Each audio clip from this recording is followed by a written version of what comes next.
My title of my talk is called Hearing from Heroin Users Through Digital Storytelling and Documentary Photography. The main question that has obsessed me over the past couple of years is principally how are heroin users and drug users more generally represented in photography.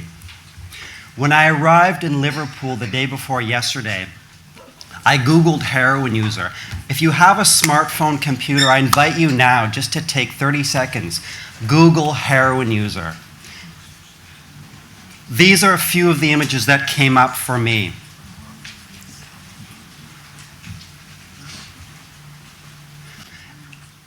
The research shows that there's a long history of stigmatizing, eroticizing, exoticizing images of heroin and injection drug users.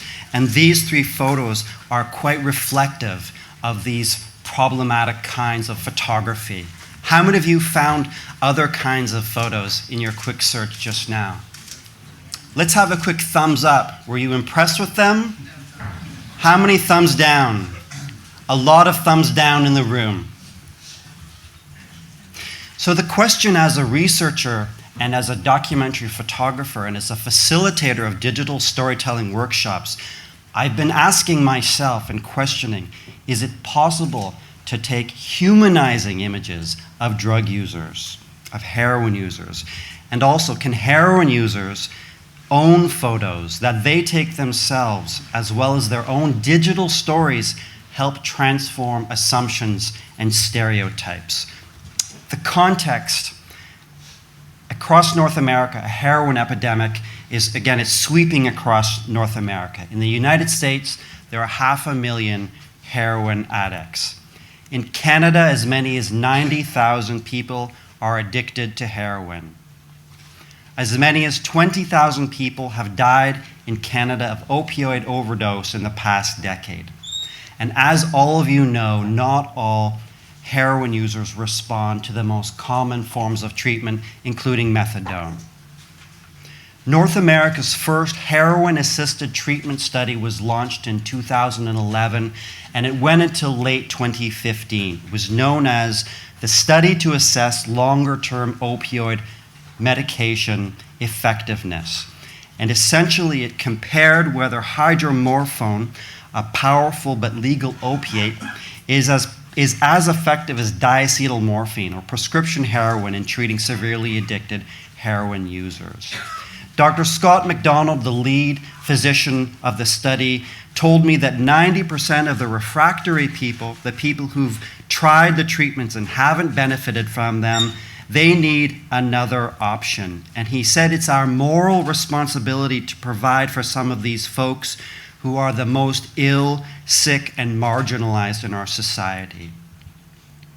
Meanwhile, Canada's former Conservative health minister banned heroin-assisted treatment. We now have a Liberal government in power, as you know, and Justin Trudeau has reinstated heroin-assisted treatment, but for a time it was banned.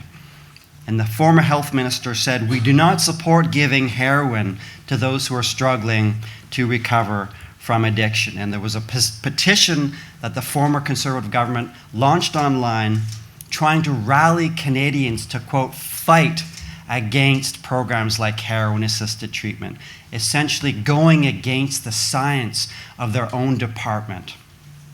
Shocking.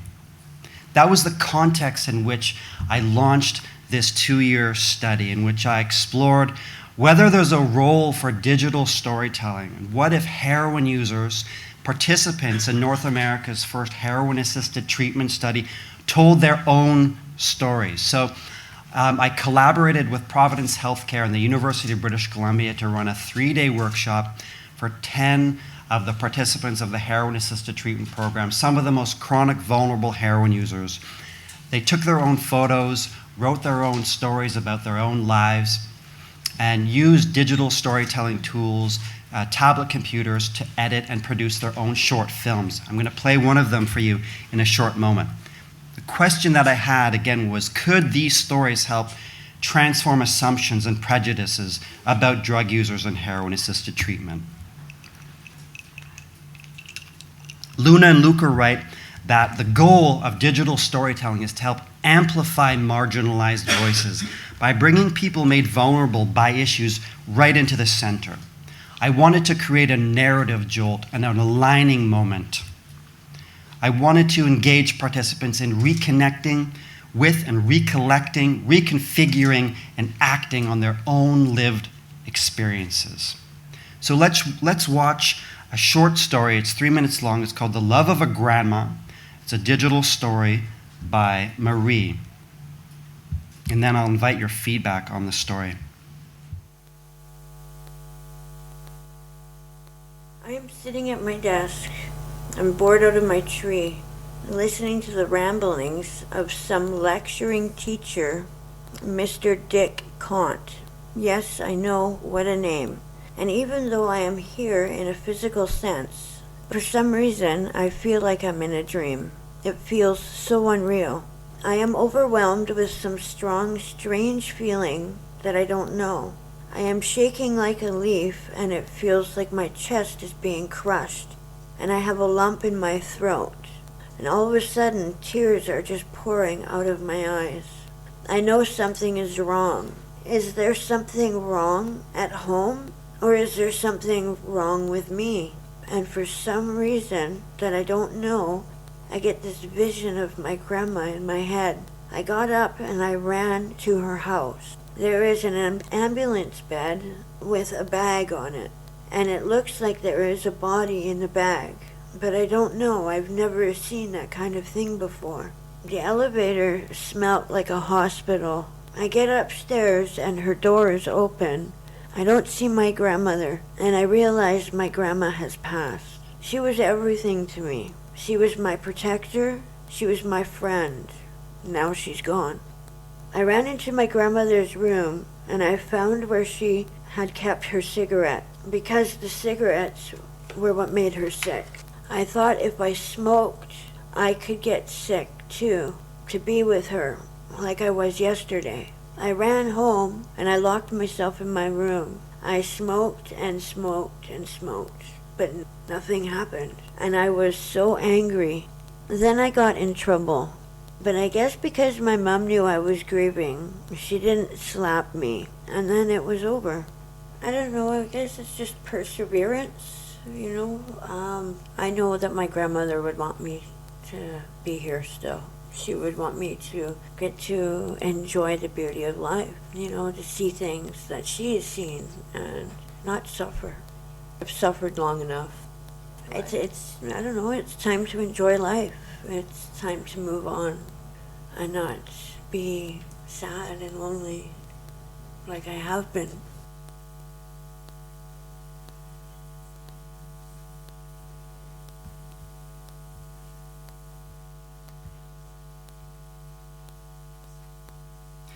So a few things stand out to me about Marie's story. In Marie's story, she was clearly loved, and she loved. Marie never mentions drugs or heroin. There are no images of drugs, unlike the photos that we saw at the beginning of my presentation. And Marie's loss and grief may have led to her drug use.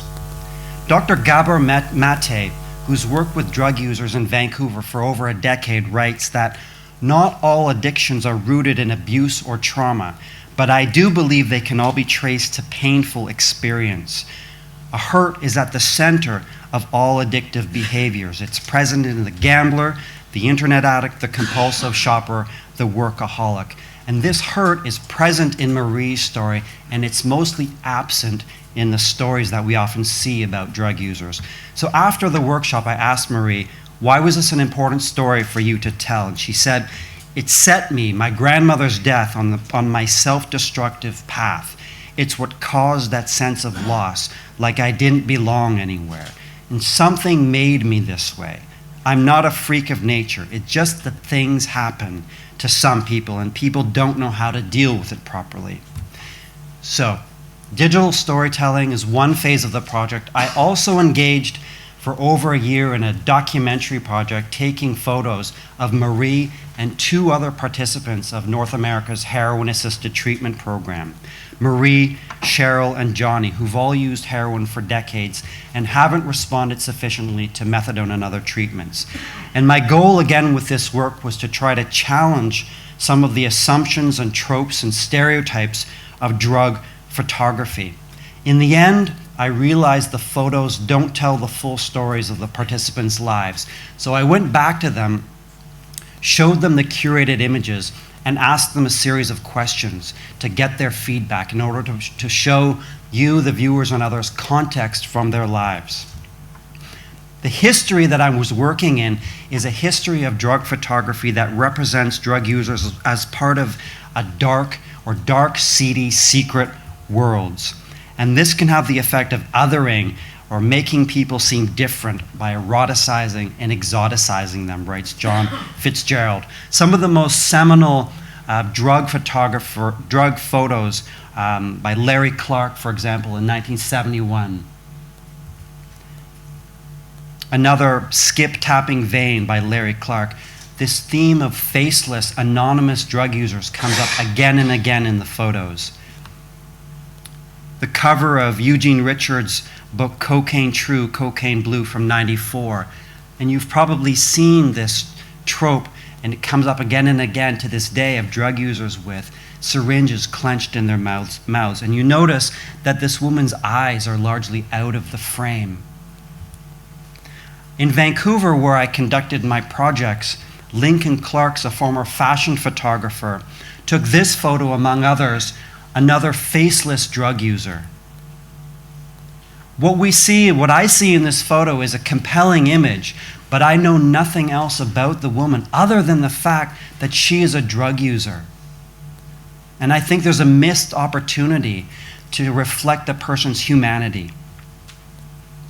So I want to just show you some of the photos from my documentary work, again, of 3 of the heroin users in North America's heroin-assisted treatment program, Marie, Johnny, and Cheryl. And I'll play you short excerpts of the interviews while we look at their photos. Needle in my arm is only 10% of who I am. The other parts are going to the park and playing and having fun outside and watching children play and being as a part of as I can be in the community. And this picture shows it. It shows me just goofing off and playing and having fun, and maybe the child inside coming out, maybe, who knows. That I'm not just some dirty, mistrusting drug addict from Skid Row. They see me in a sterilized place during my injection. That's about it. But that's not just only who I am, though. There's lots more to me than that. I don't think there's anything missing. It pretty much says it all right there. That I don't have to be in alleys doing it anymore, like I used to be. I'm in safe environments. No risk of getting or transmitting any infections, and my health is taken care of. And that I'm caring for my pet who I've taken on the bus. That I'm not selfish. I don't just think of me and my addiction. Because it's what I am. That's a great picture. That was me on the bus going to see my mom. And I was going overnight, so I had to take my cat with me. There's more to me. There's not just addiction. There's more to my life than addiction. Like my cat, like my family. To me, I look confused. Maybe a little freaked out about something, but I don't know. Well, it's me. Yeah, I guess. I don't like it, so. Maybe not so close up. Maybe it's a harsh truth. I don't know. Yeah, just not so close. Maybe because it shows the full look on my face. Maybe. I don't know. I have no idea what anybody's going to get out of that photo, but maybe one where the door was opening instead of the confusion of what her address really was and the fear of going out there for nothing. And, Somebody who's happy, somebody who isn't so dark and depressed. And yet again, somebody who's carefree and playful and likes to enjoy them. I do that all the time. I'm always like that. There's a smile on my face. I try to always be happy, which is really hard sometimes. But they see an individual shooting dope in me, is what they see, is what their portrayal would be. Yeah, that's what the picture shows. And it shows my intenseness of making sure that it's going in, that they're not trying to jimmy me.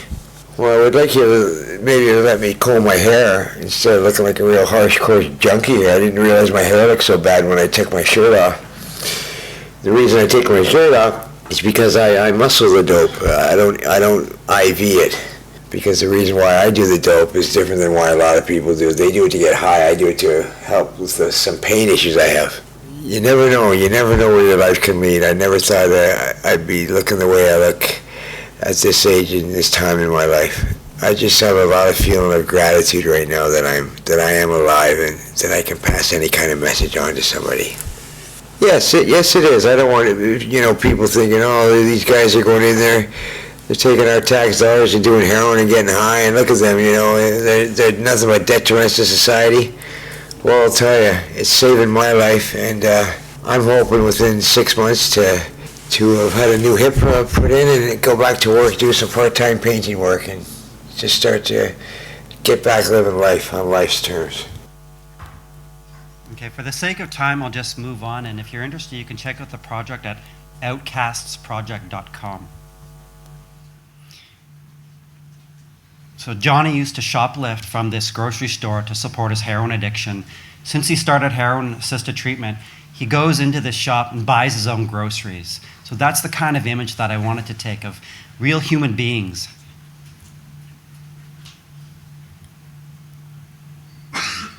People with loss and joy in their lives.